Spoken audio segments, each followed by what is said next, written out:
Hello friends, welcome to postal exam key.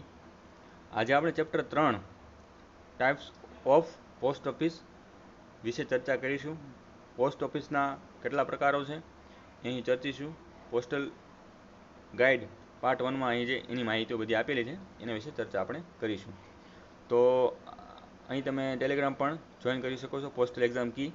Okay, તો અહીં આ વાંચી લેવું તમારે. ત્યારબાદ હવે ફટાફટ ચાલુ કરીએ. Type of post offices. Post ઓફિસના મુખ્ય પ્રમાણે 3 પોસ્ટ ઓફિસ હોય છે. ઉપરાંત પણ જે અલગ પ્રકારની પોસ્ટ ઓફિસ છે એના વિશે પણ આપણે ચર્ચા કરીશું. તો પોસ્ટ ઓફિસને નીચે પ્રમાણે વર્ગીકૃત કરવામાં આવે છે: મુખ્ય post office, head post office, sub post office અને branch post office. BO, HO, SO અને બીઓ. સૌપ્રથમ એચઓ આવે, ત્યારબાદ એની નીચે એસઓ આવે અને ત્યારબાદ બીઓ આવે. તો એસઓને પણ અલગ અલગ પ્રકારે એને વિભાજિત કરવામાં આવતી હોય છે: ટીએસઓ, ઓકે, એમડીજી, બરાબર. તો આગળ વધીએ. હવે અન્ય ખાસ પ્રકારની પોસ્ટ ઓફિસ છે એ પણ તમારે યાદ રાખવું જોઈએ, અને ખાસ કરીને એના ફૂલ ફોર્મ યાદ રાખવા જોઈએ. જીપીઓ જનરલ પોસ્ટ ઓફિસ, એમડીજી મુખ્ય Dakghar, એનપીઓ night post office, FO એટલે ફ્રેન્ચાઇઝ આઉટલેટ અને પીએસએસકે પંચાયત સેવા સદન કેન્દ્ર. ઓકે, આ બધાના ફૂલ ફોર્મ યાદ રાખવા જરૂરી છે. આગળ વધીએ. મુખ્ય પોસ્ટ ઓફિસ એમડીજી મેન ડાકઘર કહેવાય ને, મેન ડાકઘર. અને સબ પોસ્ટ ઓફિસ એસઓ સબ ઓફિસ વિભાગીય અધિકારીઓ કામ કરતા હોય, જ્યારે શાખા વિભાગીય ડિપાર્ટમેન્ટલ જે કર્મચારીઓ હોય એમાં એમડીજી અને એસઓમાં કામ કરતા હોય છે. વિભાગીય અધિકારીઓ એટલે ડિપાર્ટમેન્ટલ કર્મચારી. જ્યારે શાખા પોસ્ટ ઓફિસ બીઓમાં, બ્રાન્ચ પોસ્ટ ઓફિસમાં ગ્રામીણ ડાક સેવકો કામ કરતા હોય છે, બીપીએમ, એબીપીએમ અને જીડીએસ. દરેક ટપાલ વિભાગમાં પોસ્ટલ ડિવિઝન એક અથવા એક કરતાં વધુ મુખ્ય પોસ્ટ ઓફિસો, પેટા કચેરીઓ અને શાખા કચેરીઓનો સમાવેશ થાય છે, બરાબર. ધારો કે એક પોસ્ટલ ડિવિઝન છે અમદાવાદમાં એક કરતાં વધુ મુખ્ય પોસ્ટ ઓફિસો પણ આવેલી હોય છે કે એમડીજી, અને અમુકમાં તો પેટા કચેરીઓ અને શાખા કચેરીઓનો સમાવેશ થતો હોય છે. ત્યારબાદ જો હવે રિપોર્ટ કેવી રીતે કરે છે, તો જે શાખા કચેરીઓ છે એ કોને રિપોર્ટ કરે છે? સબ ઓફિસને. સબ ઓફિસ કોને રિપોર્ટ કરે છે? એચઓ કોને રિપોર્ટ કરે છે? Regional office. ઓકે, ત્યારબાદ એ જીપીએમજીને. ઓકે, એ પ્રકારે કામ થતું હોય છે. બીઓ. હવે ત્યારબાદ બીઓ વિશે આપણે થોડી ચર્ચા કરી લઈએ. બ્રાન્ચ પોસ્ટ ઓફિસ મોટાભાગે ગ્રામીણ વિસ્તારોમાં સ્થિત છે. સિટીમાં પણ હોઈ શકે.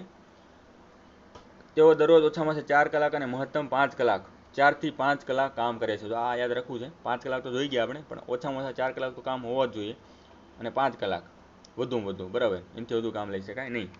તો બીઓ મૂળભૂત સેવાઓ જેમ કે મેલ બુકિંગ, બેન્કિંગ, વીમો ઓફર કરે છે. આ ઉપરાંત બીઓ મનરેગા હેઠળ વેતન પણ તેમના મારફતે ચૂકવવામાં આવે છે. મતલબ જે પણ પ્રકારની મોટાભાગની જે સ્કીમો એસઓ અને એચઓમાં જે પ્રકારની સ્કીમો થી કામ થતું હોય છે એ સ્કીમો મોટાભાગે અહીં ઉપલબ્ધ થતી હોય છે. અમુક જે વસ્તુઓ છે એ અહીં ઉપલબ્ધ નથી હોતું. ઓકે, તો બીઓ છે એના હેડ કોણ હોય છે? બીઓના હેડ હોય છે બ્રાન્ચ પોસ્ટ માસ્ટર. એમની મદદ કરવા માટે હોય છે એબીપીએમ, મદદની શાખા પોસ્ટ માસ્ટર, એબીપીએમ કહેવાય ને, આસિસ્ટન્ટ બ્રાન્ચ પોસ્ટ માસ્ટર. અને એમની નીચે જીડીએસ કામ કરતા હોય છે. તો એબીપીએમ અને બીપીએમ અને ત્યારબાદ જીડીએસ. બીપીએમ છે એ દરેક વસ્તુઓ તૈયાર કરે છે અને એસઓ સાથે વ્યવહાર કરે છે, ડેલી એકાઉન્ટ, બરાબર, ચૂકવણી. શાખા કચેરીઓના પ્રાદેશિક અધિકાર ક્ષેત્રમાં એક અથવા વધુ ગામોનો સમાવેશ થાય છે જે ગ્રુપની જેમ કામ કરે છે. ધારો કે શાખા કચેરી અધિકાર ક્ષેત્રમાં ધારો કે એક બીઓ છે, પણ બાજુનું એક ગામ એવું છે કે જ્યાં બીઓ નથી. તો એમાં એવું હોય કે આ જે એના વિલેજ તરીકે કામ કરે. વિલેજ તરીકે મતલબ ધારો કે કોઈ એક લઈ લઈએ આપણે કે પીપળી ગામ છે. પીપળી ગામમાં બાજુનું એક સીતાપર ગામ છે. સીતાપર ગામમાં બ્રાન્ચ નથી, તો મતલબ એની સાથે જોડી દેવામાં આવશે. તો એને શું કહેવાય? એને વિલેજ કહેવાય. બીઓનું વિલેજ છે. ઓકે, તો તમે સમજ્યા હશો શું કહેવા માગું છું. તો ગ્રુપની જેમ કામ કરશે. બંને માટે એક જ ગામ ભલે સીતાપર હોય, પણ એ પીપળી બીઓમાં અંદર આવશે. ઓકે, આગળ વધીએ. સબ ઓફિસ. સબ ઓફિસ એ શહેરી તેમજ ગ્રામ્ય વિસ્તારોમાં સ્થિત એક ઓપરેશનલ યુનિટ છે. મોટું ગ્રામ્ય વિસ્તાર હોય તો એમાં સબ ઓફિસ બનાવી શકાય, કોઈ પણ જગ્યાએ એસો બનાવી શકાય, જે હેડ ઓફિસને રિપોર્ટ કરે છે, બરાબર. એસો મેલ બુકિંગ સેવાઓ, બેન્કિંગ સેવાઓ, રેમિટન્સ સેવાઓ અને વીમા સેવાઓ પ્રદાન કરે છે. આ બધા જાણો છો તમે. ત્યારબાદ તે સમગ્ર બીઓ જેટલી બીઓ હોય એ બીઓનું ખાતાને એકત્રિત કરે છે અને એકત્રિત કરીને તે એચઓમાં મોકલે છે ખાતાઓને. ઓકે, કયા ખાતાને? અકાઉન્ટ્સ. અને નાણાંની લેવડ દેવડ પણ કરે છે એચઓ સાથે. એ બીઓને કેશની જરૂર હોય તો એસો પાસેથી મંગાવશે અને કેશ વધી જતી હોય લિમિટની બહાર તો અલગ અલગ જગ્યાએ અલગ અલગ એની લિમિટ હોય છે. બીઓમાં અત્યારે લગભગ 30,000ની આસપાસ લિમિટ હોય છે અને એસોમાં 50,000ની સુધીની લિમિટ હોય છે. તો એક્સેસ કેશ જે વધારાની કેશ હોય એ બીઓ એસોને મોકલશે અને જરૂર હોય તો એસો પાસેથી કેશ બીઓ મંગાવી શકે છે. તો એ ખાતાનું એકત્રિત કરે છે અને બધા જે અકાઉન્ટ છે એ એકત્રિત કરીને એચઓમાં મોકલશે. ત્યારબાદ સ્ટાફની સંખ્યાને આધારે તેનું વર્ગીકરણ કરવામાં આવે છે. પોસ્ટ ઓફિસ મેં તમને અગાઉ પણ કીધું હતું કે HSG એસો, LSG એસો, એ વર્ગ એસો, બી વર્ગ એસો અને સી વર્ગ એસો. બરાબર, આ અલગ અલગ એની વર્ગીકરણ કરવામાં આવે છે. આ પોસ્ટ ઓફિસને આગળ ડિલિવરી અને નોન ડિલિવરી ઓફિસમાં પણ વર્ગીકૃત કરવામાં આવે છે. જ્યાં ડિલિવરી થતી હોય એને ડિલિવરી પોસ્ટ ઓફિસ કહેવાય અને જ્યાં આર્ટિકલ ડિલિવરી થતા ન હોય એને નોન ડિલિવરી આર્ટિકલ કહેવાય. ત્યાં કોઈ પણ પ્રકારની ડિલિવરીનું કામકાજ થશે નહીં. ઓકે, અને નોન ડિલિવરી પોસ્ટ ઓફિસની પિનકોડ પણ હોતો નથી. એનો પિનકોડ છે ડિલિવરી પોસ્ટ ઓફિસ હોય એની સાથે એને લિંક કરવામાં આવે છે, એનો પિનકોડ યુઝ કરવામાં આવે છે. તો આગળ વધીએ. દરેક ડિલિવરી પોસ્ટ ઓફિસ પાસે ડિલિવરી સ્ટાફ હશે અને તેને એક અનન્ય પિનકોડ આપવામાં આવેલ હોય છે. નોન ડિલિવરી પોસ્ટ ઓફિસો માત્ર કાઉન્ટર ટ્રાન્ઝેક્શન કરે છે, તેમને કોઈ પિનકોડ આપવામાં આવતો નથી. આપણે જોઈ ચૂક્યા છીએ. તેમની ઓળખ સંબંધિત ડિલિવરી પીઓના પિનકોડથી કરવામાં આવે છે. ઓકે, ત્યારબાદ આપણે હેડ પોસ્ટ ઓફિસ જોઈએ. તે પોસ્ટ ઓફિસના જૂથનો હેડ છે. તેમને પોતાની અને તેમની પેટા ઓફિસો અને શાખા કચેરીઓનો સમાવેશ થાય છે. બ્રાન્ચ પોસ્ટ ઓફિસ, એસો અને પોતે એચઓ આ સમગ્ર મળીને એક હેડ ઓફિસ બને છે. એનું સમગ્ર સંચાલન અહીંથી એચઓથી થતું હોય છે. તે એક ઓપરેશનલ યુનિટ છે અને પોસ્ટિંગ, રિસિપ્ટ, સોર્ટિંગ, હેન્ડલિંગ અને અધિકૃત માટે અધિકૃત છે. ઓકે, આ બધું કામ એ કરે છે. મેલનું પ્રસારણ અને વિતરણ, ટ્રાન્સમિશન માટે પણ તે કામ કરે છે. મેલ આરએમએસમાંથી જે ટપાલો હેડ ઓફિસમાં જતી હોય છે. ઓકે, ત્યારબાદ બુકિંગ થતું હોય એ હેડ ઓફિસથી બુકિંગ થયેલા લેખો, પત્રો એ આરએમએસમાં જતા હોય છે. આરએમએસ દરેક એસો વાઇઝ, એચઓ વાઇઝ એનું શોર્ટિંગ કરતા હોય છે. તો એચઓ મેલ સંબંધિત સેવાઓ આપે છે, જેમ કે ટપાલનું બુકિંગ, ટિકિટ, વેચાણ, પોસ્ટેજ સ્ટેમ્પ્સ, ફિલાટેલી અને ખાસ સેવાઓ જેવી કે પોસ્ટ બોક્સ, બેગ અને ફ્રેન્કિંગ, નોન પોસ્ટલ સેવાઓ જેવી કે બેન્કિંગ, વીમો, મની રેમિટન્સીસ, છૂટક સેવાઓ જેમ કે પાસપોર્ટ સેવા કેન્દ્ર, આધાર નોંધણી પણ પ્રદાન કરે છે. બરાબર, આ કોમન વસ્તુઓ છે. તો તમે સમજ્યા હશો. મેન તો એની હાયરકી સમજવી જરૂરી છે કે એચઓ, એસો અને બીઓ. ઓકે, તેના અધિકાર ક્ષેત્ર હેઠળના તમામ એસોના ખાતાઓને એકીકૃત કરે છે. મતલબ દરેક એસો છે એ પોતાના ડેલી એકાઉન્ટ કામકાજના અંતે એ એચઓમાં મોકલે છે અને એ કન્સોલિડેશન કરે છે અને મંથલી રિપોર્ટ પણ એસો તૈયાર કરે છે અને મંથલી રિપોર્ટ એચઓને મોકલવો ફરજિયાત છે. અને પોસ્ટલ અકાઉન્ટ પીઓને અહેવાલ આપે છે. જો અહીં જે બીઓ છે અકાઉન્ટ કોને સોંપે છે? એસોને. એસો સમગ્ર કન્સોલિડેટ કરી પોતાનું અને બીઓનું કોને આપે છે? એચઓને. હવે એચઓ જે કન્સોલિડેટ કરીને કોને આપશે? જે તે સર્કલ ઓફિસમાં પીઓ, પોસ્ટલ અકાઉન્ટ ઓફિસ નામ યાદ રાખવું જરૂરી છે. ફૂલ ફોર્મ PAO પાવને અહેવાલ આપે છે. બરાબર, એચઓ કોને રિપોર્ટ કરે છે? આ એક ઇમ્પોર્ટન્ટ છે. ઓકે, તેના અધિકાર ક્ષેત્રમાં અધિકારીઓ માટે પગાર અને અન્ય બિલ પણ ચૂકવે છે અને સર્વિસ બુક જાળવે છે. પગાર કરવાનું કામ અહીં એચઓ અને બિલ પણ ચૂકવે છે, સર્વિસ બુકને પણ જાળવી રાખે છે. દરેક કર્મચારીના સર્વિસ બુકને તે સાચવી રાખે છે. અધિકારીઓની સંખ્યાને આધારે એચઓને વર્ગીકૃત કરવામાં આવે છે. તે ઉચ્ચ પસંદગી ગ્રેડ HSG2 અને પોસ્ટમાસ્ટર HSG1 અથવા વરિષ્ઠ પોસ્ટમાસ્ટર ગેજેટેડ હોય, રાજપત્રિત એના હેડ હોય છે. ઓકે, તો પોસ્ટલ વોલ્યુમ 5 છે એમાં હેડ પોસ્ટમાસ્ટરની વ્યાખ્યા આપવામાં આવેલી છે કે હેડ પોસ્ટમાસ્ટર કોને કહેવો. તો પોસ્ટલ વોલ્યુમ માં 5 છે એમાં કલમ 1 છે એમાં હેડ પોસ્ટ માસ્ટરની વ્યાખ્યા આપવામાં આવી છે. તો જે જીપીઓ છે એ જે એના હેડ હોય એને રાજપત્રિત વરિષ્ઠ સિનિયર પોસ્ટ માસ્ટર હોય, ગેજેટેડ હોય, એ લગભગ SpO superintendent of post office સમકક્ષ હોદ્દો ધરાવે છે. ઓકે, જો નીચે આપ્યું છે સર્કલ હેડક્વાર્ટર ખાતેના મુખ્ય એચપીઓ ને જનરલ પોસ્ટ ઓફિસ જીપીઓ કહેવામાં આવે છે. જીપીઓનું ફૂલ ફોર્મ પણ યાદ રાખવું જરૂરી છે. ચલો ત્યારબાદ હવે આપણે 3 મુખ્ય જે શાખાઓ છે, મતલબ જે છે પોસ્ટ ઓફિસ, એ જોઈ ગયા, બીઓ, એસઓ અને એચઓ. ત્યારબાદ હવે અલગ પ્રકારની જે ખાસ પોસ્ટ ઓફિસ છે તેના વિશે પણ અહીં ચર્ચા કરીશું. તો આર્મી પોસ્ટ ઓફિસ, તો એ પોસ્ટ ઓફિસ એ સંરક્ષણ કર્મચારીઓને સેવા આપે છે. તેને એચઓ સ્ટેટસ આપવામાં આવ્યું છે. કયું સ્ટેટસ? એચઓ સ્ટેટસ આપવામાં આવ્યું છે. એચઓ સમકક્ષ છે આર્મી પોસ્ટ ઓફિસ. દિલ્હીમાં 1 સીબીપીઓ, એને સેન્ટ્રલ બેઝ પોસ્ટ ઓફિસ સીબીઓ કહેવાય, સીબીપીઓ. એને 56 એપીઓ પણ કહેવામાં આવે છે. કોલકાતા છે એમાં 2 સીબીપીઓ છે, સેન્ટ્રલ બેઝ પોસ્ટ ઓફિસ, એને 99 એપીઓ કહેવામાં આવે છે, બેઝ છે. ઓકે, ત્યારબાદ ફિલ્ડ પોસ્ટ ઓફિસો, જે પેટા કચેરીઓનો દરજ્જો ધરાવે છે, ફિલ્ડ પોસ્ટ ઓફિસ, અને સીબીપીઓના અધિકાર ક્ષેત્ર હેઠળ આવે છે. અને સશસ્ત્ર દળોને સેવા આપે છે. અહીં વીપી અને એમઓ બુક થતા નથી. આટલું યાદ રાખવું, બરાબર. ફૂલ ફોર્મ પૂછશે. 56 એપીઓ ક્યાં આવે છે? દિલ્હીમાં. 2 સીબીપીઓ ક્યાં આવ્યું છે? 19 એપીઓ કોલકાતામાં. ફિલ્ડ પોસ્ટ ઓફિસ છે એ શું છે? એસો સમકક્ષ દરજ્જો ધરાવે છે. વીપી એમઓ બુક થતા નથી, બરાબર. આગળ વધીએ. ત્યારબાદ ફોરેન પોસ્ટ ઓફિસ.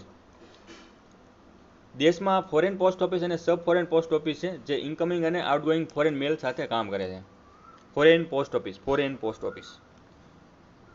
પત્રો મોકલો અને પત્રો મેળવો અહીંથી આવે છે, જાય છે.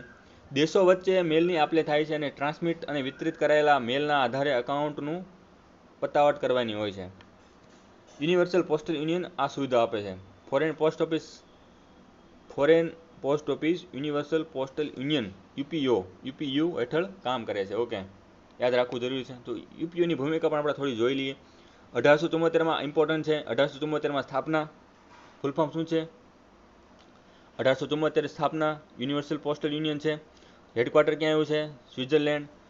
કામ શું કરે? મેલના મુક્ત વહન માટે માર્ગદર્શિકા સેટ કરે છે, નિયમો ઘડે છે. ઓકે, તે સભ્ય દેશોની ટપાલ નીતિઓનું સંકલન કરે છે. શું શું નિયમો છે તો એનું સંકલન કરે છે અને એકબીજા દેશોને જાણ કરે છે. ઓકે, તે સંયુક્ત રાષ્ટ્રની વિશેષ એજન્સી, સ્પેશિયલાઇઝ એજન્સી છે, બરાબર. યુનાઇટેડ નેશન છે એ સ્પેશિયલાઇઝ એજન્સી છે ટપાલ માટે. ઓકે, રાષ્ટ્રો યુપીયુના નેજા હેઠળ થયેલા સંમેલનોને સુનિશ્ચિત કરે છે કે પત્ર પોસ્ટ વસ્તુની આપલે કરવાના હેતુથી રાષ્ટ્રીય સીમાઓ ન રહે. મતલબ યુપીયુનું કાર્ય છે કે સીમાઓ રહિત વિશ્વનું નિર્માણ કરવું, કે પત્રો માટે અહીંથી આપણે સ્વિટ્ઝરલેન્ડ કે ઓસ્ટ્રેલિયામાં પત્રો મોકલવા છે તો એ સીમાઓની બાઉન્ડ્રી તોડીને એનું નિયમન કરવાનું. ઓકે, વિશ્વ એક ગામ, એ આધારે યુપીયુ કામ કરે છે. ત્યારબાદ છે હાલમાં એના સભ્યો છે 192 દેશો છે. 2024 પ્રમાણે અપડેટ થયું હોય તો ચેક કરી લેવું. ત્યારબાદ 1876માં ભારત ક્યારે જોડાયું? 1876માં જોડાયું. એની સ્થાપના કરી હતી 1874. 2 વર્ષ બાદ ભારત યુપીયુમાં જોડાયું. યુપીયુનું technology centre IPS, international postal system, આ પણ યાદ રાખવું, બરાબર, નું સંચાલન કરે છે, જે આંતરરાષ્ટ્રીય મેલ મેનેજમેન્ટ સિસ્ટમ છે. જો યુપીયુ સંચાલન કરે છે ટપાલનું આવન અને જાવનનું, પણ એ સિસ્ટમ કઈ છે, એનું નામ શું છે?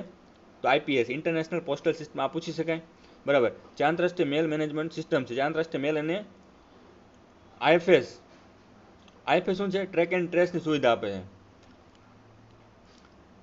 જે આંતરરાષ્ટ્રીય મની ઓર્ડર સેવા માટે સોફ્ટવેર એપ્લિકેશન છે. મની ઓર્ડર માટે છે આઈએફએસ, ઇન્ટરનેશનલ ફાઇનાન્શિયલ સિસ્ટમ, અને મેલ માટે આઈપીએસ. ચલો આગળ વધીએ.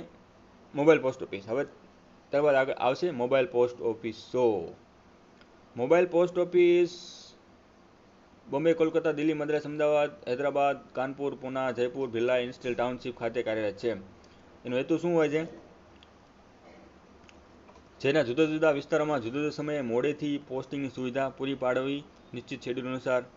ઇન્શ્યોર અને વીપી સિવાય આ દરેક વસ્તુઓનું શું કરવામાં આવે છે? મોડે સુધી. ધારો કે અમુક વિસ્તાર એવા હોય કે ઇન્ડસ્ટ્રીયલ એરિયા હોય કે જ્યાં કામકાજનો ગાળો વધુ હોય, નાઇટમાં પણ કામ કરતા હોય અથવા વહેલા સવારે ચાલુ થતું હોય, તો એને સુવિધા આપવા માટે મોબાઈલ પોસ્ટ ઓફિસો ચાલુ કરવામાં આવે. એ હરતી ફરતી પોસ્ટ ઓફિસ. મોબાઈલ મતલબ હરતી ફરતી પોસ્ટ ઓફિસ. એનું સ્થાન નિશ્ચિત ન હોય, પણ ઇન્ડસ્ટ્રીયલ એરિયા કે એવા કોઈ હોય તો એવા માટે ખાસ પોસ્ટ ઓફિસ છે, સ્પેશિયલ પોસ્ટ ઓફિસ. શહેરના જુદા જુદા વિસ્તારોમાં જુદા જુદા સમયે મોડેથી પોસ્ટિંગ સુવિધા પૂરી પાડવી નિશ્ચિત શેડ્યુલ અનુસાર કરવામાં આવે છે. તે રવિવારે અને પોસ્ટલ રજાના દિવસે ઓફિસો બંધ રહે છે. એને પણ રવિવારે અને પોસ્ટલ રજાઓમાં બંધ જાહેર કરવામાં આવે છે. કામ શું કરે છે? Mobile post office stamp, stationery, grant certificate of posting આપે છે. સરફેસ અને air mail register article, insured અને વીપી સિવાય અને એર પાર્સલ ઉપરાંત અનિશ્ચિત આર્ટિકલ સ્વીકારે છે. મદ્રાસ અને નાગપુર ખાતે મોબાઈલ પોસ્ટ ઓફિસને મિનિટર બુક કરવાની પણ પરવાનગી છે. હવે તમે ચેક કરજો હોમવર્ક કે હાલમાં પોસ્ટ ઓફિસો કાર્યરત છે કે નહીં. આ બધી આપણે જે ચર્ચા કરી દિલ્હી, મદ્રાસ, બરાબર, કેટલી વધી છે ઘટી છે એ ચેક કરી લેજો તમે. આગળ વધીએ હવે. ત્યારબાદ આવશે એનપીઓ, નાઇટ પોસ્ટ ઓફિસ. પીઓ પોસ્ટ ઓફિસ, પીઓ ગાઈડ 1 માં કલમ 5માં આપેલ છે. ડેપ્યુટી ડાયરેક્ટર જનરલ કામના સમયને લંબાવી શકે છે અને કોઈપણ પોસ્ટ ઓફિસના કલાકો મહત્તમ 8:30 સુધી રખાવી શકે છે ચાલુ. તેઓ રવિવારે પણ ખુલ્લી રાખાવી શકે અને પોસ્ટ ઓફિસો નાઇટ પોસ્ટ ઓફિસ તરીકે ઓળખવામાં આવે છે. 8:30 સુધી જે કામ કરતી હોય નાઇટ પોસ્ટ ઓફિસ કહેવામાં આવે છે. કોણ ઓથરાઇઝ છે 8:30 સુધી ટાઈમ લંબાવી શકવા માટે? Director general of post. લંબાવેલ કલાકો દરમિયાન આ પોસ્ટ ઓફિસો સામાન્ય રીતે વીપી સહિત રજિસ્ટર આર્ટિકલો બુક કરશે, ટીએમઓ જારી કરશે અને આઈપીઓ, વેચાણ અને ટપાલ ટિકિટો, વેચાણ અને બચત બેંક ખાતામાં જમા કરાવવા અને રોકડ પ્રમાણપત્રોનું વેચાણ સાથે 7 વાગ્યા સુધી ઉપલબ્ધ રહેશે. ઓકે. રવિવાર અને રાષ્ટ્રીય રજાઓ તેમજ અન્ય પીઓ રજાઓમાં રાત્રે પોસ્ટ ઓફિસ કામ કરે છે અને શિફ્ટ માટે 10 થી 17 કલાક સુધી કામ કરે છે. અને પોસ્ટ ઓફિસના ડિલિવરી કાર્યો સંપૂર્ણપણે બંધ હોય છે. તેમજ મની ઓર્ડરની ચૂકવણી અને બચત બેંકો પણ બંધ હોય છે. ઓકે. નાઇટ પોસ્ટ ઓફિસ આ માર્ગદર્શિકાના ભાગ 3માં પોસ્ટ ઓફિસની યાદીમાં દર્શાવેલ છે. હવે આપણે ટાઈપ્સ ઓફ પોસ્ટ ઓફિસ જોઈ લીધી. થોડું હવે એનું રિવિઝન એમસીક્યુ મારફત કરી લઈએ. તો ફટાફટ આગળ વધીએ. પ્રથમ વર્ગની મુખ્ય કચેરીનો ચાર્જ કોને હોય છે? ક્લાસ 1 જે પોસ્ટ ઓફિસ હોય છે એના અધિકારી કોણ હોય છે? રાજપત્રિત અધિકારી હોય છે એના, ગેજેટેડ. 1 સીબીપીઓ ક્યાં આવેલી છે? દિલ્હી, બરાબર. આવું પણ પૂછી શકાય, 2 આપી હોય, બંને 1 અને 2, માત્ર 1, માત્ર 2, એવું પણ પૂછી શકાય. પોસ્ટ ઓફિસને કેટલા વર્ગમાં વિભાજિત કરવામાં આવે છે? તો 3 વિભાગ, બીઓ, એસઓ અને એચઓ. જ્યાં સુધી જનતાનો સંબંધ છે ત્યાં સુધી આ દ્વારા આપવામાં આવતી સેવાના પાત્રમાં કોઈ તફાવત નથી. એચઓ અને એસઓમાં મોટાભાગની બધી સુવિધાઓ સમાન રીતે આપવામાં આવે છે. બીઓમાં અમુક જે સેવાઓ છે એ નથી આપવામાં આવતી. ઓકે. તો એચઓ અને એસઓ લગભગ ઇક્વલી સેવાઓ આપતી હોય છે. ડાયરેક્ટર જનરલ કોઈપણ પોસ્ટ ઓફિસના કામકાજનો કલાકો ક્યાં સુધી લંબાવી શકે? 8:30 સુધી. રાત્રિ પોસ્ટ ઓફિસના સંદર્ભમાં કઈ હકીકત સાચી છે? તો કામકાજના દિવસોમાં અને શનિ રવિવારે સાંજે 8:30 સુધીનું કાર્ય કરી શકે છે, સાચી છે. એક નાઇટ પોસ્ટ ઓફિસ ક્યારે કામ કરે છે? રાષ્ટ્રીય રજાઓમાં, રવિવારે અને પોસ્ટ રજાઓમાં પણ નાઇટ પોસ્ટ ઓફિસો કામ કરતી હોય છે, પણ અમુક લિમિટેડ વર્ઝન સાથે કામ કરતી હોય છે. નાઇટ પોસ્ટ ઓફિસ રવિવારે કામ કરે છે ક્યાં સુધી? સવારે 10 થી સાંજના 8 વાગ્યા સુધી. જે પોસ્ટ ઓફિસ રાત્રે 8:30 સુધી કામ કરતી હોય એને શું કહેવામાં આવે છે?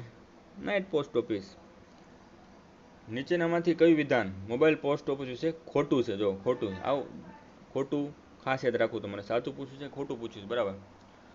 તો મોડેથી પોસ્ટિંગ સુવિધા પૂરી પાડે છે, સાચું છે. રવિવારની ટપાલ પોસ્ટલ રજાઓ પર બંધ રહે છે, સાચું છે. લેટર મેલના પુસ્તકની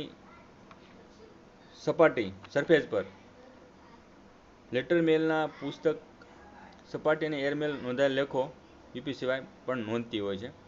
બધા નોંધાયેલ લેખો અને વીમાકૃત લેખો બુક કરે છે. તો અહીં બુક થતા નથી નાઇટ પોસ્ટ ઓફિસમાં. ઓકે, સોરી, આ મોબાઈલ પોસ્ટ ઓફિસની વાત છે. ઓકે, મોબાઈલ પોસ્ટ ઓફિસમાં તો નોંધાયેલ રજિસ્ટર આર્ટિકલ્સ અને ઇન્સ્યોર્ડ આર્ટિકલ બુક કરતી નથી, મોબાઈલ પોસ્ટ ઓફિસ. ત્યારબાદનો પ્રશ્ન છે, કયા પ્રકારની પોસ્ટ ઓફિસો તમામ પ્રકારના પોસ્ટલ વ્યવસાયનો વ્યવહાર કરે છે?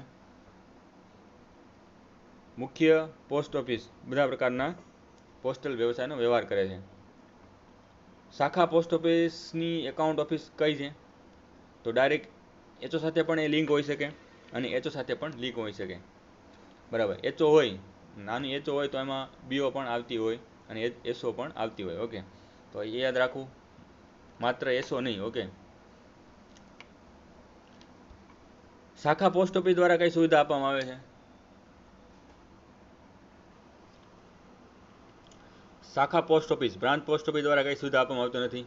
તો આંતરરાષ્ટ્રીય ટપાલનું બુકિંગ કરી શકાતું નથી, બાકી બધી વસ્તુઓ તમે પ્રાપ્ત કરી શકો, આપેલ છે અહીં. હવે નીચેના નિવેદનો ધ્યાનમાં લો, વિધાનો ધ્યાનમાં લો. મુખ્ય પોસ્ટ ઓફિસ અને સબ પોસ્ટ ઓફિસો ટપાલ સંબંધિત સેવાઓ તેમજ બચત બેંક સંબંધિત સેવાઓ પૂરી પાડે છે. બરાબર, સાચું ખોટું? સાચું છે. બ્રાન્ચ પોસ્ટ ઓફિસ માત્ર મેલ સંબંધિત સેવા પૂરી પાડે છે. ખોટું છે. બેન્કિંગ સેવા પણ પૂરી પાડે છે, ઇન્સ્યોરન્સ સુવિધા પણ પૂરી પાડે છે. તો માત્ર એક વિધાન સાચું છે, સી ઓપ્શન. આગળ વધીએ. એમડીજીનું ફૂલ ફોર્મ શું છે? મેન ડાકઘર, એમડીજી. નીચેનામાંથી કયું આર્મી પોસ્ટ ઓફિસના સરનામા પર બુક કરવામાં આવશે નહીં? કઈ વસ્તુ બુક કરી શકાતી નથી? ઓકે, મૂલ્ય ચૂકવા પાત્ર લેખો, વીપીપી અને મની ઓર્ડર, આ બે વસ્તુઓ બુક કરી શકાશે નહીં. પોતાના માટે જૂથની અંદરની તમામ પેટા અને શાખા કચેરીઓ માટે ખાતાની મુખ્ય કચેરીને કહેવામાં આવે છે. હેડ પોસ્ટ ઓફિસ, મુખ્ય એટલે હેડ પોસ્ટ ઓફિસ યાદ રાખવું, મુખ્ય ડાકઘર નહીં. ઓકે, તો શાખા પોસ્ટ ઓફિસની સ્થિતિ સબ પોસ્ટ ઓફિસથી નીચે હોય છે. બ્રાન્ચ નીચે આવતી હોય, એની ઉપર એસઓ આવે, એની ઉપર એચઓ આવે. સમજી ગયા આપણે. જનરલ પોસ્ટ ઓફિસ શું છે? સર્કલના વડાના, ધારો કે સર્કલ વડા અમદાવાદ આવેલું હોય તો એમાં જે મુખ્ય ક્લાસ 1 વર્ગની પોસ્ટ ઓફિસ હોય એને જીપીઓ કહેવામાં આવે છે. આપણે જોઈ ચૂક્યા છે આગળ. ટીએસઓ, ટાઉન સ્ટેશન ઓફિસ, ક્યાં આવેલી હોય છે? નગર અને તેના ઉપનગરમાં આવેલી શાખા કચેરી જે મુખ્ય કચેરી પણ છે.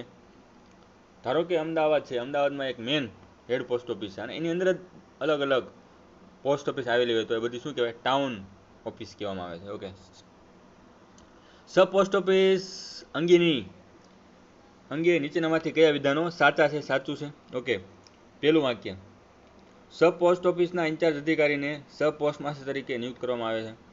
શું લાગે છે તમને? બીજું વાક્ય, એક નગર અથવા તેના ઉપનગરોમાં સ્થિત પેટા ઓફિસ જ્યાં મુખ્ય કાર્યાલય પણ છે, હેડ ઓફિસ પણ છે, તેને ટાઉન સબ ઓફિસ ઓળખવામાં આવે છે. તો બંને વિધાનો સાચા છે. રવિવારે અને રાષ્ટ્રીય રજાઓ પર નીચેનામાંથી કઈ ઓફિસમાં કાર્ય ચાલુ હોય છે? નાઇટ પોસ્ટ ઓફિસમાં ચાલુ હોય છે. ઓકે, ચલો આ સાથે અહીં આ chapter 3 types of post office પૂર્ણ કરીએ છીએ. આગળ આપણે ચેપ્ટર 4 ભણીશું.